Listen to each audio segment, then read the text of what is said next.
spring has finally arrived. Everyone's ready to start their spring planting. We have some words of advice from Jen Recoy of Olbrich Gardens. Good morning to you, Jen. Hello, Amy. Now, we're going to talk about starting seedlings inside and then eventually moving them outside. Okay. So what do you recommend? Well, for the home gardener, you need to keep in mind you need a source of heat. You need some light for them after they emerge from their seeds. You need moisture, Okay.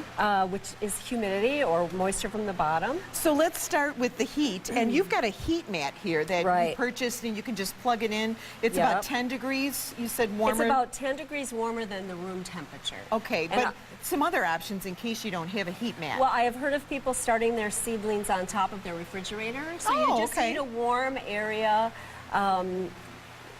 Near a warmer window or near a register, as long as they're covered and they don't dry out. Just a little warmth to just give the seeds a little bit of a kick. And now we have a kit here that you purchased, but let's talk about if you want to just start it on your own. What kind of dirt do you start with? Well, I would recommend always using a germination mix. A germination mix is very fine. It has tiny little white perlite in there that help hold moisture, but it also helps aerate the soil, which is very important. Potting soil is totally different. Don't use that for germination. You would use that later when you move the plants to larger pots. Okay, now this is a kit that you purchased. They're rather inexpensive, but available at a number of different home improvement stores. Certainly. Great way to help the kids start out with it. So tell us what you do here, Jen. Okay.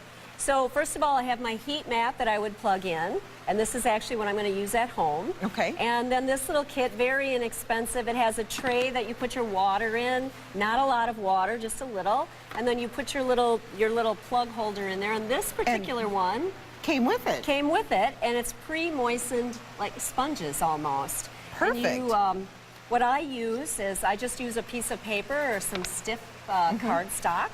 And I pour my seeds into that, and then I just use a dental tool. You could use a toothpick, you could use a scissors or something sharp.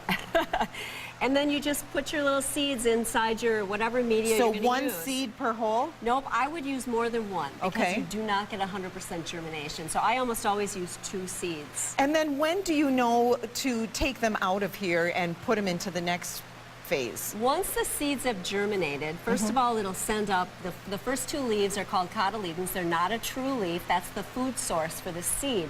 As soon as the next set of leaves come up, and they will look very different, those are your real leaves. And then as soon as you get a couple sets of those, you can put them into a bigger pot. Or if it's you're ready to plant outdoors, you're going to move the entire tray outside into a protected area. So it gets used to being outside. It's called hardening off, and so the plants get used to it, and then you can put them right into the ground. And you can do flowers, vegetables, anything you want to get started. Yep. And Jen, we have learned more here from you and starting plants, and believe me, everyone is ready for a little bit of green. Well, thanks so much. Absolutely. Thank you.